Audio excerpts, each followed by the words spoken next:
जय भीम, नमो बुद्धाय। स्वागत है आप सभी का आपके अपने चैनल अनमोल इतिहास में।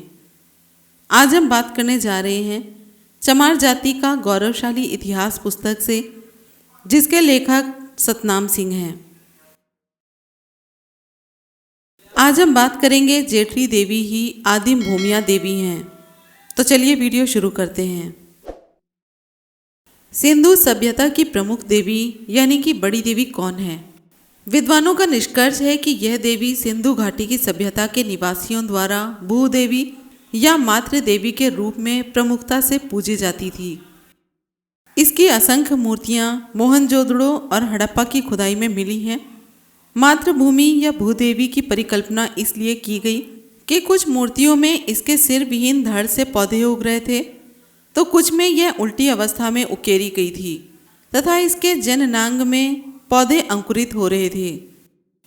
अतः इस प्रमुख देवी धरती माता को मातृ देवी या फिर भूमि देवी या फिर भूदेवी पुकारना असंगत नहीं है। यह वही भूली बिसरी देवी है जिसे हिमाचल पंजाब के चमार जेठरी यानी कि बड़ी प्रमुख देवी के नाम से भी पूजते हैं। यही चमारों की कुल देवी भी है। देहरी का अर्थ देवी के स्थल से लिया जाता है। विवाह के समय देहरी जेठरी पूजा प्रमुखता से होती है। देश के अन्य भागों में यही देवी आज भी चमार समाज में भूमिया मैया के रूप में पूजी जा रही है। मार्शल महोदय लिखते हैं कि आर्य जाति ने मातृभूमि की उपासना भारत के मूल निवासियों से सीखी और बाद में इसे उन्होंने अपने धर्म का अंग बना लिया।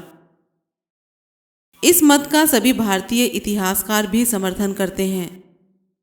शुरू में वैदिक आर्य मूल निवासियों की देखा देखी इसे सृष्टि की बीज रूप मौलिक ब्रह्मांड सत्ता के रूप में पूजते थे। कालांतर में यह दो देवी सहित ध्यावा पृथ्वी के रूप में और फिर अदिति के रूप में और बाद में पुरुष के संग प्रकृति के रूप में पूजी जाने लगी।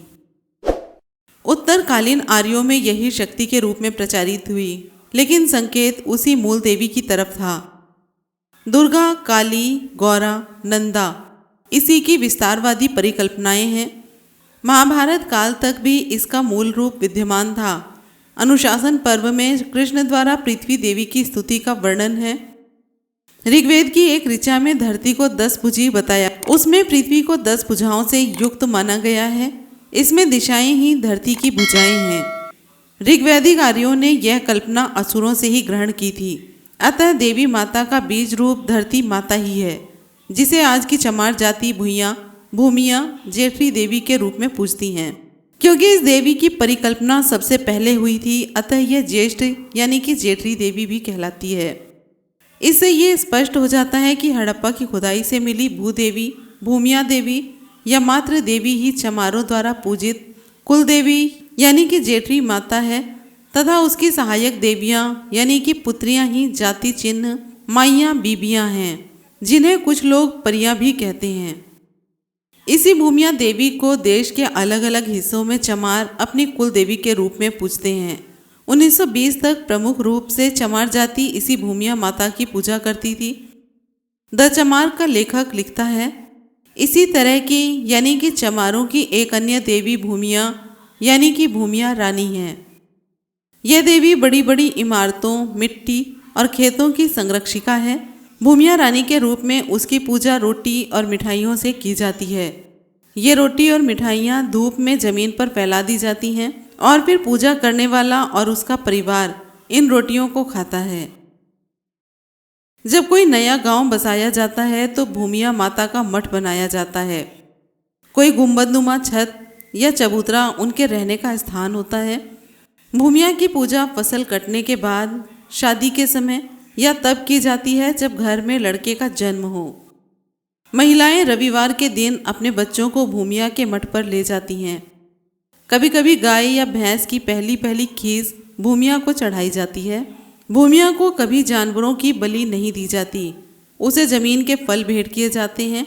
फसल की बुआई के समय मुट्ठी भर अनाज भूमिया के लिए बनाए गए ढेले पर चढ़ाया जाता है, ताकि फसल ओलों, जंगली जानवरों और पाले से सुरक्षित रहे। फसल की कटाई के बाद एक मुट्ठी भर अन्न भूमिया को इसलिए चढ़ाया जाता है ताकि उपज की चूहों और कीड़ों से रक्षा की जा सके। तो ये था चमार जाति का गौरवशाली इतिहास पुस्तक से, जिसके लेखक का नाम है सतनाम सिंह। आज की वीडियो आपको कैसी लगी कमेंट बॉक्स में ज़रूर बताएं। वीडियो पसंद आई हो तो लाइक कमेंट शेयर करें और चैनल को सब्सक्राइब करें। फिर मिलते हैं अगले वीडियो में एक नई जानकारी के साथ। जय भीम, नमो बुद्धाय, जय संविधान।